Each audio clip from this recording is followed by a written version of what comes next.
बिस्मिल्लाहिर्रहमानिर्रहीम। अस्सलाम वालेकुम पाकिस्तान। उम्मीद करता हूँ आप सब खैरियत से होंगे और आप लोगों की ज़िंदगी बहुत अच्छी गुजरी होगी। आज की बड़ी खबरें लेकर आपकी खिदमत में हाजिर हूँ। मैं हूँ अमान मजीद। आप देख रहे हैं YouTube channel. Chief justice Qazi Faez Isa in action. Supreme court से बड़ी खबर सामने आई है। इमरान खान को ग्रीन सिग्नल मिल गया है नवाज शरीफ के लिए, मरियम नवाज साहबा के लिए, और आप यूं कह लें कि पूरी मुस्लिम लीग नून के लिए बहुत बुरी खबर सामने आई है। वो काम हो गया जो किसी ने सोचा भी ना था। इस खबर की मुकम्मल तफसीलात आगे चलकर आप साथ वीडियो में शेयर करता हूं।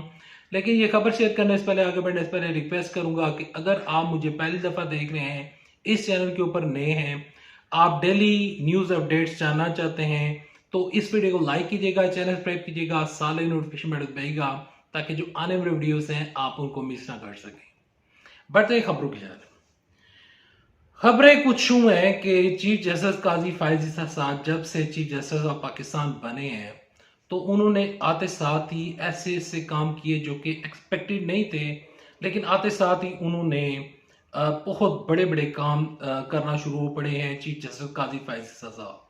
चीफ जस्टिस काजी फायज ईसा ने सबसे पहले जो लाइव कवरेज दिखाई सुप्रीम कोर्ट में जो प्रैक्टिस एंड प्रोसीजर बिल के ऊपर जो समाअत हुई, सुप्रीम कोर्ट की ये समाअत और इस तरह की समाअत आज से पहले किसी भी टीवी चैनल के ऊपर नहीं दिखाई गई थी। मेरी जितनी भी जिंदगी गुजरी है और जितनी भी पाकिस्तान की तारीख है, तो ये पहली समाअत थी जो कि लाइव दिखाई गई और तकरीबन हर मीडिया चैनल्स ने और इसके अलावा यूट्यूब के ऊपर, फेसबुक के ऊपर इस केस की लाइव समाअत की गई।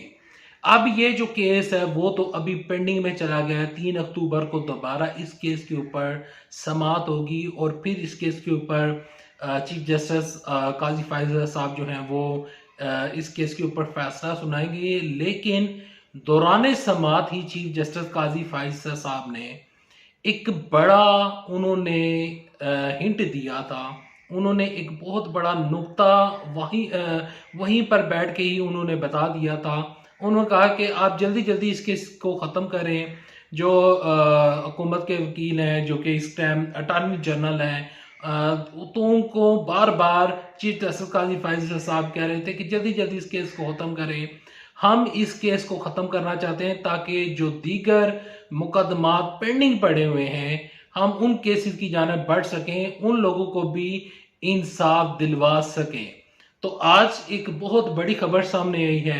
चीफ जस्टिस काजी फायज ईसा ने एक अहम इजलास बुला लिया है और ये इजलास कल होगा। इस इजलास में जो चीफ जस्टिस काजी फायज साहब हैं वो नए बेंचेस जो हैं वो तश्कील देंगे और एक प्रॉपर जो है वो प्रोसीजर शुरू होने जा रहा है।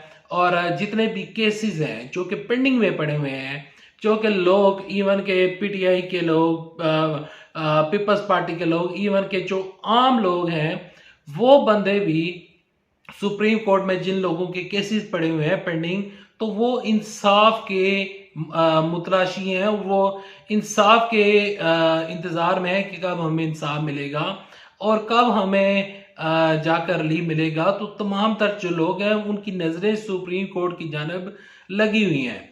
तो देखें, सुप्रीम कोर्ट में अब एक अहम इजलास बुला लिया है चीफ जस्टिस काजी फायज साहब ने।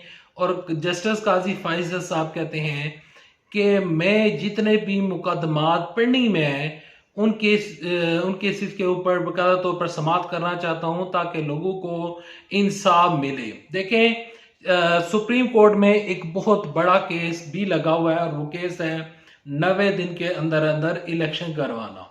90 दिन के अंदर अंदर इलेक्शन करवाना जो है वो तहरीक इंसाफ वाले हैं, वो 90 दिन के अंदर इलेक्शन करवाने के ऊपर वो उनकी ख्वाहिश है कि 90 दिन के अंदर अंदर इलेक्शन हो जाए।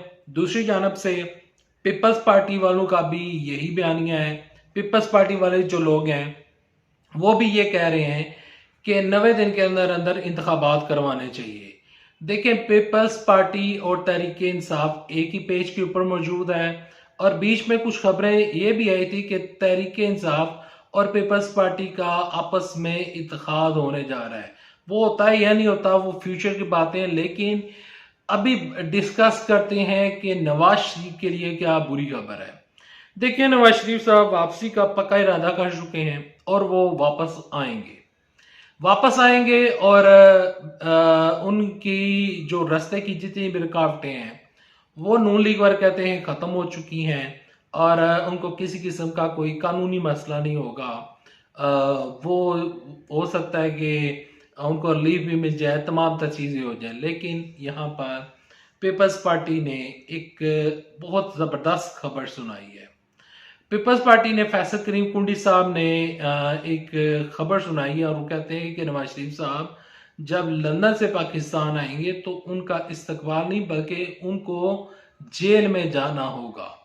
देखिए, नवाज शरीफ साहब जो है वो एक मफरूर मुल्ज़म है, या यूं कह लें मफरूर मुजरम है, कौम के मुजरम है। उन्होंने कौम का पैसा खाया। जो उनके ऊपर केसेस थे वो केसेस अभी ख़त्म नहीं हुए थे।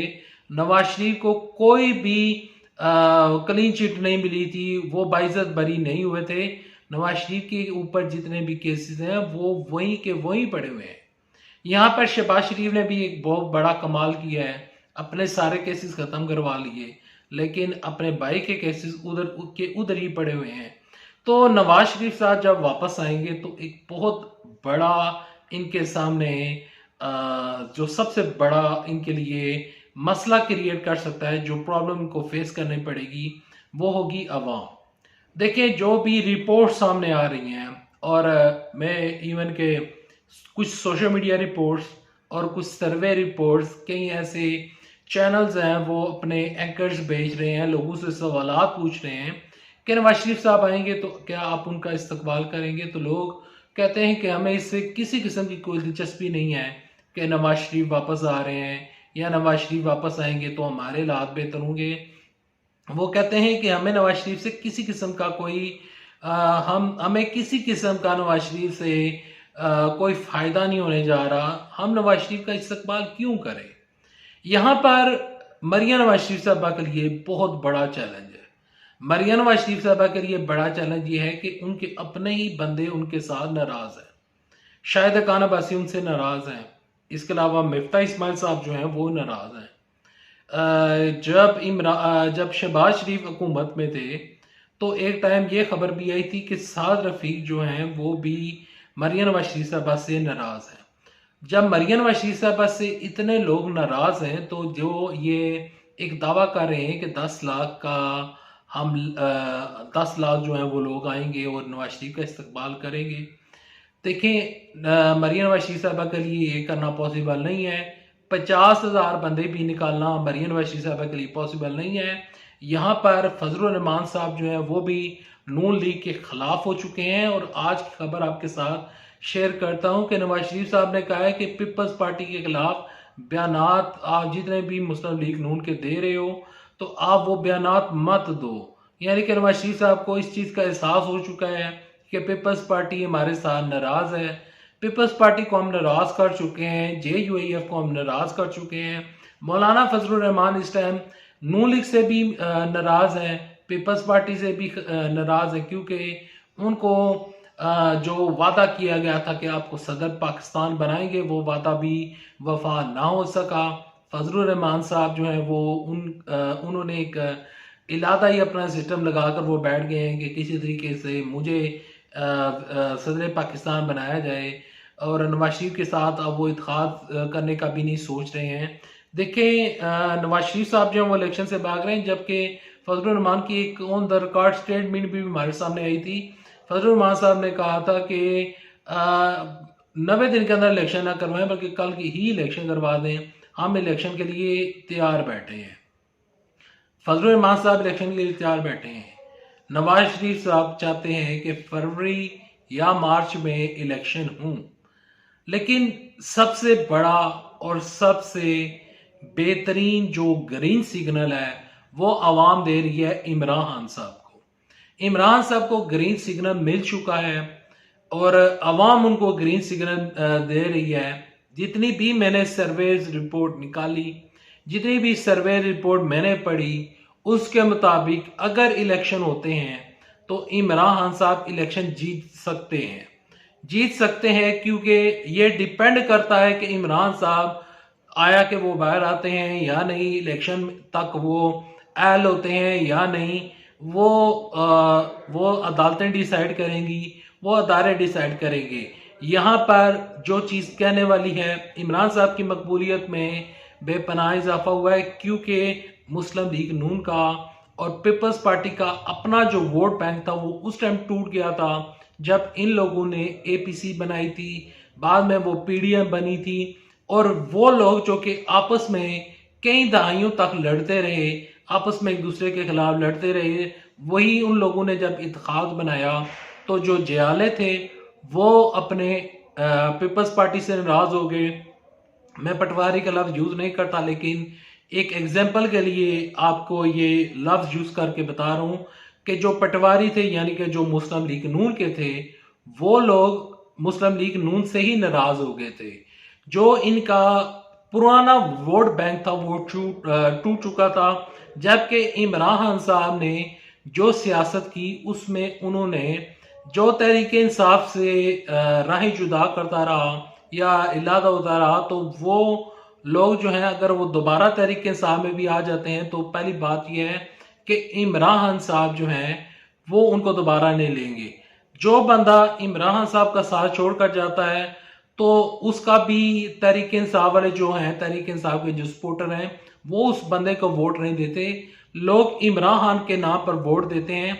अब इमरान खान साहब के लिए ये एक बहुत बड़ा चैलेंज होगा, अगर वो बाहर आ जाते हैं तो ये उनके लिए बड़ा चैलेंज होगा कि वो किस बंदे को टिकट देंगे, क्योंकि टिकट देना ही, आप अगर एक बेहतरीन जो नुमाइंदा है अगर आप उसको टिकट दे देते हैं जो कि वाकई जिस बंदे को वोट पड़ रहे हों, जो बंदा वाकई मकबूल हो, तो फिर आप इलेक्शन बासानी जीत सकते हैं।